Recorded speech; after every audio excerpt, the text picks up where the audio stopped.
Hello again. This is Face to Face, our middle of the week web edition, brought to you by the folks who put together Face the Nation every week. And today, I have to say, I'll drop let my biases be known. One of my favorite people to cover over the years when he was in the Senate and since, Al Simpson, the longtime and now former senator of Wyoming, and half of the famous Bowles-Simpson Commission that had the deficit plan that people are still talking about. Senator, thank you very much. But let's talk about this book, Shooting from the Lip, which I think is a right good title for Yes, it is. A story about you. And speaking of shooting, there's one famous story that I'd never heard about you in the book about the time, what was it, your grandfather shot a banker? Yes, he did. My grandfather was the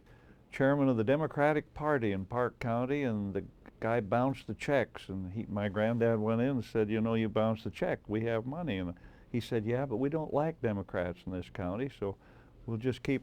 He said, "Well, if you do it again, something bad will happen." And the guy bounced it, and my grandfather went in with a .45 and just drifted his ear off, just shot. And the guy never bounced another check. But my grandfather went on to greater things. He killed a man in the middle of the main street of Cody, Wyoming in August of '23. So you they think I'm bad. Well, no, I always remember one time when you described gun control out in Wyoming as a steady finger on the trigger. That's right. How steady you hold your rifle. That's gun control in Wyoming. But I must say, you came to the Senate and managed not to have to resort to firearms, as far as I know, while you were in the Senate. I shot this off. And that's what your book is all about. That's Let's right. talk about a little current Sure. events right now, Republican But that politics. book is done by an old friend, Don Hardy, and you may remember him. But anyway, it's a good book. I didn't write it. I didn't have any editorial license over it. I read it as a reader when he finished, and it's a very fine book, and it's his book, and I don't get a nickel off of it. Kind of breaks your heart. Well, I hope he makes a lot of money out of it. That's why we're here. Let's talk a little about what's going on these days in politics. What is it with this Republican primary? It just seems to me that there's a certain part of the Republican Party that is not ready to sign off on Mitt Romney and say he's one of us, that he's a conservative. Are you a Romney man? I don't even know. I am now. I just watched it all. I've been watching. I know Santorum. I served with him. I've served with Newt. I don't know Paul, but I am convinced that if you get into these social issues and just stay in there about abortion and homosexuality and even mental health, they bring up, you know, that somehow they're going to take us all to Alaska and float us out in the Bering Sea or something. But if we're going to do that, and here's a party that believes in government out of your life, the precious right of privacy, and the right to be left alone, how then can they be the hypocrisy of fiddling around in these social issues? We won't have a prayer. But I have tossed some money in the kitty just last week to Romney. I think that he can win because of the ancient political thing that you know so well. People don't vote for anybody. They vote against. And if Obama keeps stumbling around in it, but he won't. But if he does, they'll vote against him.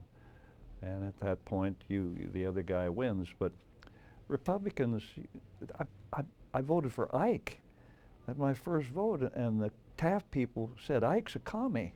He's a pinko." And then the Ike people said that Taft was a right-wing nut. So I watched Republicans. They give each other the saliva test of purity, and then they lose, and then they bitch for 4 years. And that's their history. So you think when you're talking about getting tangled up in these social issues that Rick Santorum is just too identified with those issues to run a good campaign in the fall?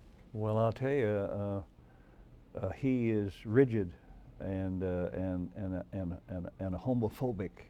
He believes that gays and lesbians. He mentioned in a interview in 2003 about bestiality and gays and lesbians. I think that's disgusting.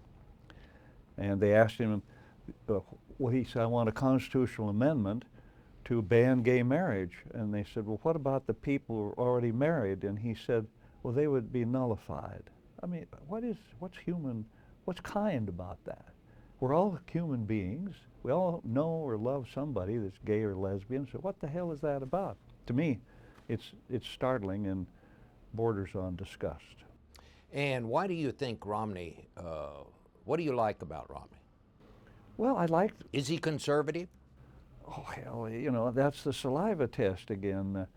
He got elected in Massachusetts, so, you know, that's, you know, an indication that he might be rather moderate. I know it's a sick thing to say, moderate, but he's done things that others have never done. He's been in the fray. He knows what a payroll is.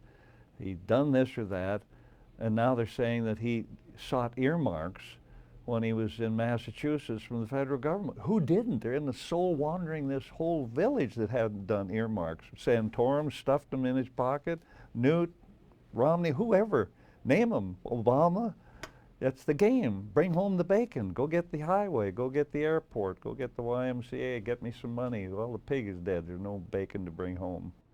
Do you think that Romney can get through this process and still be a strong candidate in the fall? Because as he continues to try to move to the right and convince the conservatives that he is a conservative, we find his favorability among independents keeps going down. Mm-hmm. It seems like he's going to have to do something to get those folks back, or maybe not. No, I think that it's the saddest thing to watch the Iowa caucus, where less people vote than vote in my state of Wyoming, and we're the lowest population of the United States.